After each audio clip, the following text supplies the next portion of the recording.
말씀을 가지고 헤롯과 예수 그리스도, 이러한 제목으로 함께 은혜를 나누도록 하겠습니다. 하나님의 말씀을 듣기 전에 잠깐 스크린을 보도록 하겠습니다. 이 아프리카의 지도를 여러분들이 지금 보고 계실 것입니다. 이 아프리카의 에티오피아라는 그런 나라가 저기 오른쪽 그 상단에 있습니다. 이 에티오피아라는 이 나라는 어떤 나라인가? 여러분, 우리나라보다도 남한의 5배가 크답니다. 그리고 인구는 우리나라의 2배, 약 1억 정도 된답니다. 오직 아프리카의 그 지역은 그 주변에 케냐, 소말리아, 지부타, 그 다음에 수단 그 지역에 다 무슬림 지역인데 딱 기독교 국가가 에티오피아 국가입니다. 저는 왜 에티오피아를 얘기하려고 하느냐? 솔로몬 시대 때 그 시바 여왕이, 이 에티오피아 시바 여왕이 솔로몬을 방문하였습니다. 그리고 그곳에서 어떤 성경에 있는 얘기는 아니지만 거기서 하룻밤을 자다가 이 시바 여왕이 이 자녀를 낳았다고 합니다. 그 역사적인 인물, 그 자녀의 이름이 메델리크라는 그런 사람입니다. 이 사람이 메델리크라는 이 사람이 덮개를, 솔로몬 성전에 있는 덮개를 몰래 가져갔답니다. 솔로몬이 깜짝 놀라서 이 메델리크 보러 가져오라고 했지만 그냥 가져간 거 그냥 눈 감아 주었답니다. 그 역사적인 아주 오래된 책에 그 증거들이 있다고 합니다. 이 메델리크라는 1세 황제의 그림 속에서 있다고 합니다. 그리고 지금도 비밀 결사대가 구성되어서 이 성궤, 뭐 영화도 그런 그 무슨 영화인지는 잘 모르지만 성궤를 이렇게 찾는 그런 영화가 있습니다. 그런 영화의 배경이 된 그림입니다. 그리고 아직도 그 성궤를 보관하고 있다는 그 장소가 제가 인터넷을 찾아보니까 저렇게 성중에, 그리고 높은 산에 굴을 파가지고 가운데 십자가, 거기에다가 성궤를 모셨다는, 진실인지 아닌지는 모르지만 어쨌든 에티오피아 사람들은 그것을 믿고 있답니다. 그리고 지금도 그것을 비밀 결사대를 통해서 지키고 있다는 그런 말을 들었습니다. 그런데 이 에티오피아라는 이 국가가 상당히 예수님을 잘 믿는 그런 국가로 이렇게 바뀌게 되었습니다. 그래서 우리나라에 16개국 그 참전할 때 이 에티오피아에 있는 군인들이 와서 우리나라를 지켜줬던 그런 역사적인 사실도 있습니다.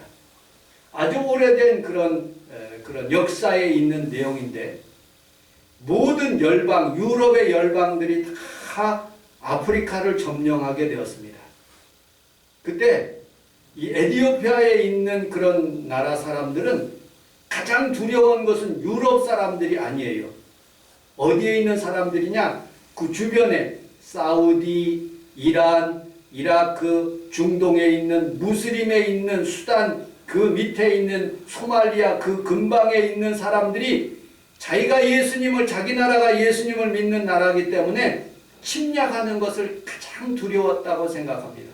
그래서 영국에 있는 사람들 좀 우리나라를 지켜달라고 그렇게 요청을 했어요.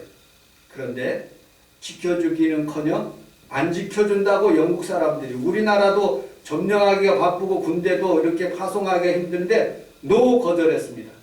그런데 영국에 있는 볼모, 인질들을 잡아가지고 에티오피아에 감금했다가 큰일 날 뻔 알았어요.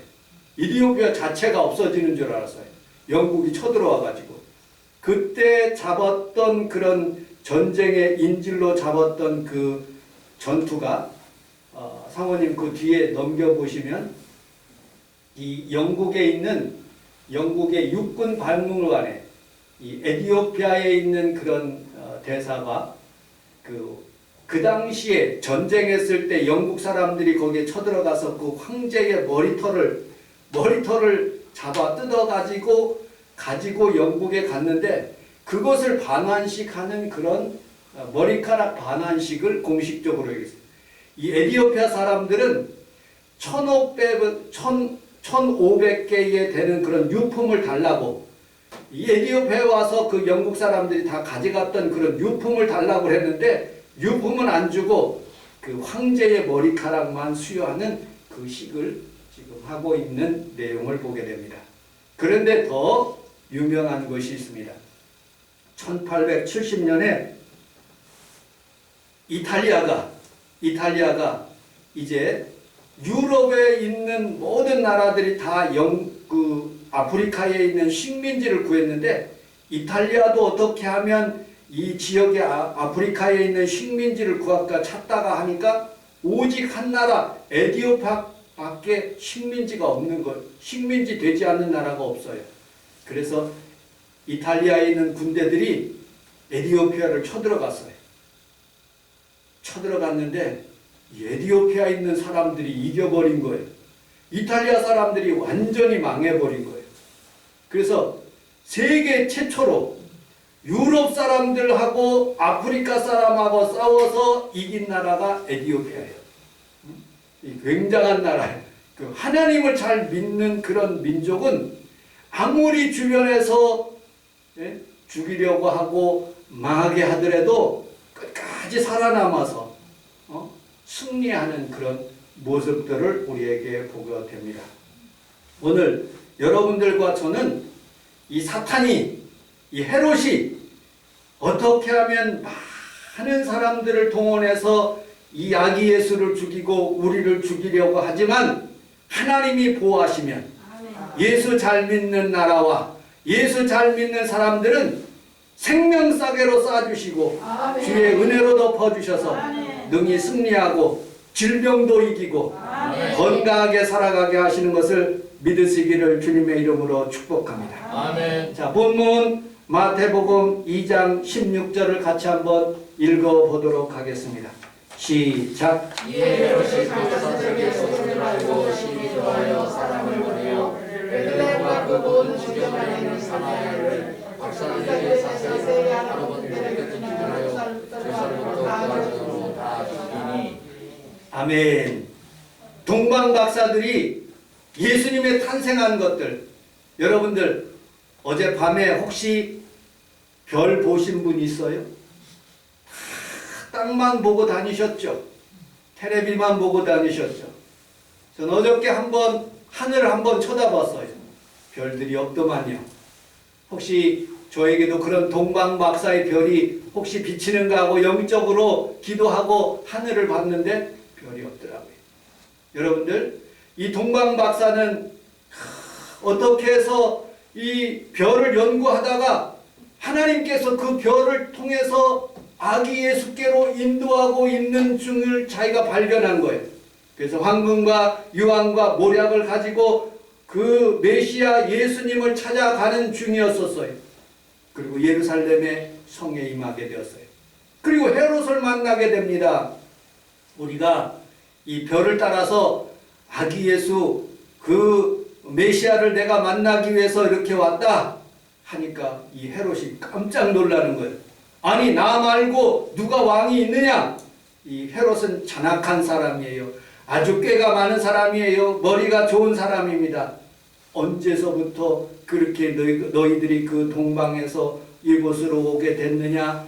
지역은 어디 있느냐? 하고 그 메시아 나신 것을 그 유대에 있는 지도자들에게 묻는 거예요. 그때 그들은 이 베들레헴에서 아기 예수께서 나실 것을 그렇게 예언한 구절들을 그에게 말씀하기 시작합니다. 그래서 헤롯은 마음에 거짓말로 동방 박사들에게 그렇게 얘기합니다. 너희들이 먼저 가서 예배를 드리고 경배하고 난 뒤에 돌아와서 나에게 그 장소를 알려주고 나도 같이 가서 그에게 경배하길 원한다 하고 그렇게 거짓말을 한 거예요. 자기 왕궁을 유지하기 위해서입니다. 그리고 하나님께서 그렇게 아기 예수께서 주셨는데 어떻게 하면 그 아기 예수를 죽일까 하는 그런 사탄의 계략으로 이 동방박사들을 이용하려고 하는 그런 마음이 있었어요. 그런데 우리 하나님께서 성령으로 아기 예수를 경배하고 난 뒤에 다른 길로 가게 하셨다고 마태복음 2장 12절에 말씀하고 있어요. 그리고 꿈에 요셉에게 너희들 잠깐 동안 애굽으로 피하라고 말씀하신 것이 오늘 본문인 것입니다.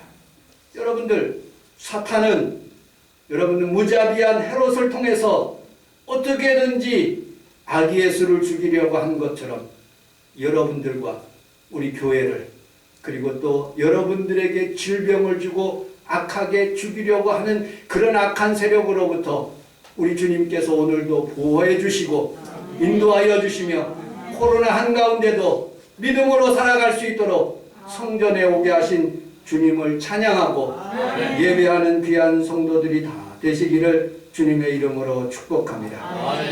영문도 모르고 마리아는 그냥 베들레헴을 떠나가지고 애굽으로 내려갑니다.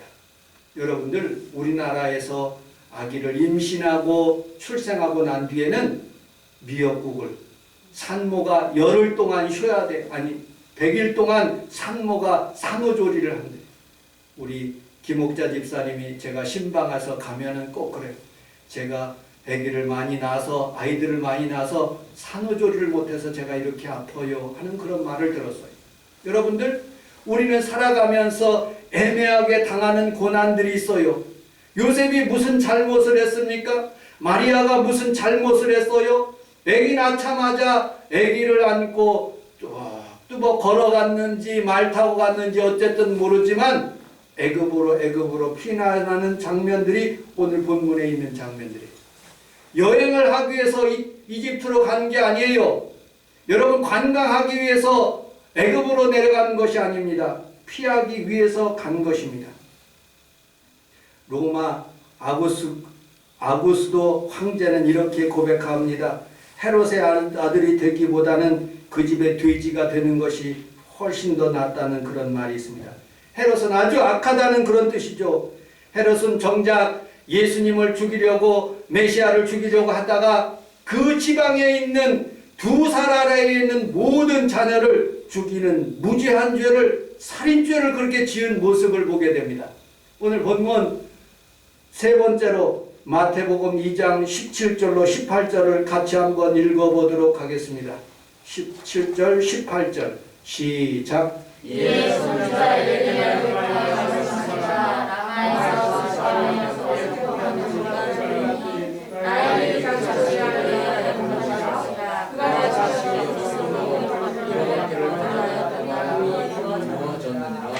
우리 함께 따라하겠습니다.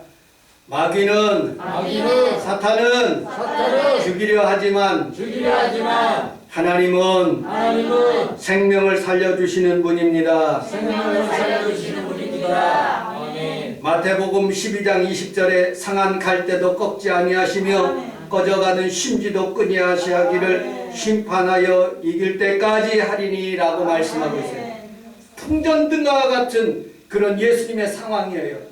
여러분, 지금 크리스마스인데 여러분들 기뻐서 사람들이 좋아서 홍대에서 이태원에서 그렇게 많이 놀고 그렇게 하는 그런 상황으로 이렇게 우리가 즐거운 상황으로 상상하는데 그렇지 않습니다. 처음에 크리스마스는 어려운 상황이었어요. 풍전등한과 같은 상황이었어요. 하나님이 보호하시지 아니하시면 정말 어려운 상황. 마치 6.25 사변 때 하나님이 보호하사 우리나라 만세가 된 것처럼 예수님을 보호하시고 여러분들을 보호하시고 우리 모든 성도들을 보호하셔서 이렇게 이곳에 오게 하신 것을 여러분들 믿으시기를 주님의 이름으로 축복합니다. 아멘. 하나님은 언제나 약한 자를, 힘없는 자를, 아픈 자를 가까이 하십니다. 구약에 여러분들 모세 시대 때 모든 남자애는 나면은 다 죽이라고 그랬어요. 마치 예수님 때와 같은 것이죠. 다 죽이라고 그랬어요.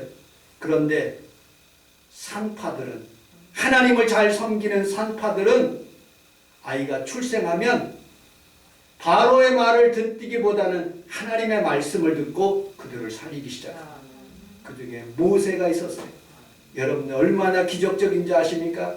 그 모세를 키워서 그 3개월 동안 키워서 그 요단 강물에 그렇게 뛰어내리는 그런 갈대 상자를 만들어서 그 바로의 딸에게까지 가게 하시는 하나님의 놀라운 생명사계와 같은 그런 보호하심이 우리 하나님의 성경책에 있는 거예요.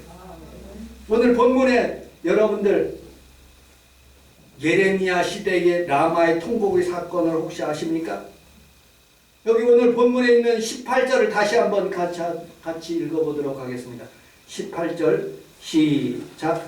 라마에서 슬퍼하며 크게 통곡하는 소리가 들리니 라헬이 자식을 위하여 양육하신 것이라 그가 자식이 없어서 아멘. 여기 두 가지 사건이 있어요. 첫째, 예레미야 시대의 라마의 슬퍼하는 일들이에요. 이 사건은 무슨 사건이냐? 하나님께서 이스라엘 백성들을 사랑하셨어요. 그들을 축복하시고 복을 많이 내려주셨어요. 그런데 모든 왕과 모든 왕들 사이에 우상을 섬기고 하나님을 섬기지 않았어요. 그래서 마침내 바벨론이 쳐들어오게 된 거예요. 예레미야 시대 때 그들이 포로로 잡히게 되었어요. 시드기야의 눈을 뽑게 됩니다. 왕들이 죽어가요. 모든 자녀들이 다 바벨론으로, 다니엘과 사드락과 메삭과 아벳느고가 다 끌려가기 시작합니다. 그때 그 장소가 어디냐? 라마라는 지역이에요. 라마에서 끌려갈 때 그 어머니들은 죽어있는 그런 자식들에게 죽어있는 그런 모습을 보는 어머니들은 얼마나 슬퍼했을까요? 아마 피눈물이 흘렸을 것입니다. 헤롯에 있는 그런 그 자녀들을 죽이는 그 사건에 있는 베들레헴과 예루살렘에 있는 부모님들이 얼마나 피눈물을 흘렸을까요? 그 눈물들을 우리 주님께서는 보고 계셨던 것이죠. 우리 하나님께서는 그것을 보고 계신 거예요. 여러분들 창세기에 또 그렇게 말씀하세요. 라헬이 그 자식을 위해서 한 그런 사건을 예를 들고 있어요. 여러분 라헬은 누굽니까? 야곱, 이스라엘의 그런 가장 사랑하는 그런 아내예요. 그 아내가 임신을 하게 되었고 이제 출산하게 되었는데 그 라마라는 지역, 베들레헴이라는 지역에서 그게 출산하기 시작한 거예요. 그런데 출산을 잘못하다 보니까 아이가 산파가 돼요. 그래서 어머니 라헬이 죽어버리는 거예요. 그러니까 그 이스라엘에 있는 그런 가족들이 그 야곱이 얼마나 울겠습니까? 지금도 여러분 라마라는 지역에 가면 거기에 베들레헴이라는 지역에 가면 지금도 라헬이라는 묘지가 있대요. 거기에 가는 사람들은 슬픔을 당하는 그런 이스라엘의 여자들이 그곳에 가서 눈물을 흘린답니다. 지금도. 여러분들 그런 사건 가운데서도 우리 주님께서는 이렇게 말씀하시는 거예요. 우리 예레미야서 같이 한번 찾아보도록 하겠습니다. 예레미야서 29장 11절로 13절에 있는 말씀 같이 읽어보도록 하겠습니다. 시작. 너희를 나라에게 나가라. 그것은 너희를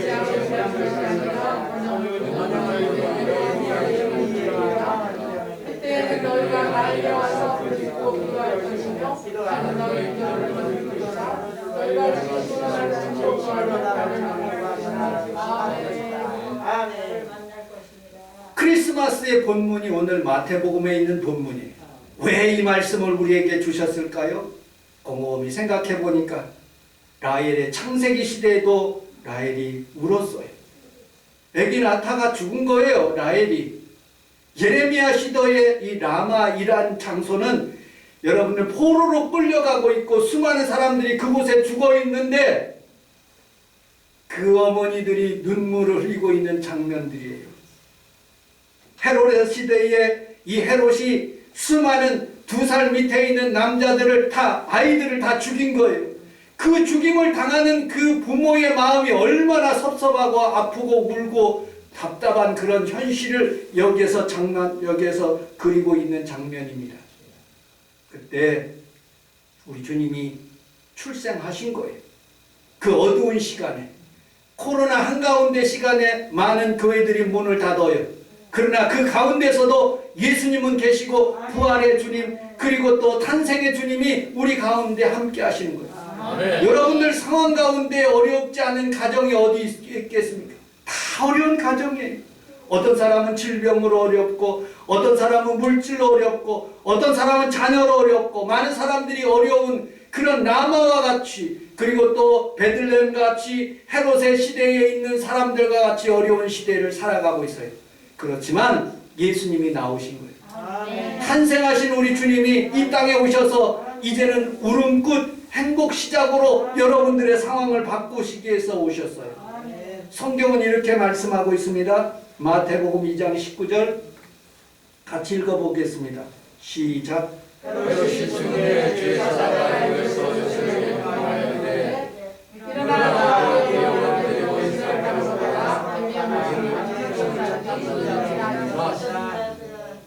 우리 함께 따라하겠습니다. 헤롯이 죽으니라. 헤롯이 죽으니라. 결론이에요. 여러분들, 라헬을 위로하는 그런 말도 없어요. 예레미야를 위로하는 말도 없어요. 베들레헴에서 죽어있는 아이들을 위로하는 말도 없습니다. 그런데 중요한 것은 헤롯이 죽은 후에라고 성경은 그 다음 절에 말하고 있어요. 그렇습니다. 하나님은 참 좋으신 하나님이에요. 그렇게 어려운 환경 가운데서도 다시 일어날 수 있도록 도와주시는 참 좋으신 하나님. 바로가 그 수많은 아이들을, 남자아이들을, 히브리인들을 아이들을 낳으면 다 죽이라고 그랬는데 이 바로는 홍해에서 스스로 하나님에 의해서 죽임을 당하고, 예레미야 시대에 이 바벨론 왕이, 느부갓네살 왕이 다 사람들을 죽이고 그리고 포로로 끌려가지만 그도 죽어요. 그리고 다시 귀환하게 만드십니다. 너를 향한 나의 생각이 달라. 너는 내게 와서 기도해봐. 하나님이 놀라우신 비전과 꿈을 주시겠다고 약속하신 거예요. 헤롯의 죽음으로써 모든 상황이 종료됨을 의미하고 있어요. 우리는 성지순례를 갑니다. 성지순례를 가면 두 가지를 보게 된답니다. 첫째로는 헤롯의 건물들. 38년 동안 헤롯은요 엄청난 건물들을 그렇게 지었대요. 그것을 보러 간대요. 두 번째로는 예수님의 행적을 보러 간대요. 그런데 헤롯이 죽어버린 거예요. 어떻게 죽었느냐? 70세에 병들어 죽었는데 내장이 썩고 그 안에 벌레들이 가득하고 악취와 경련이 일어나서 사람의 모습이 아니라 괴물의 모습으로 죽었다고 하였습니다. 지금도 라마의 사건처럼, 베들레헴에 있는 헤롯에 있는 사건처럼 여러분들, 유대인들을 죽이는 그 히틀러, 아이만이라는 그런 사람이 처참하게 하나님의 심판을 받는 모습을 봤습니다.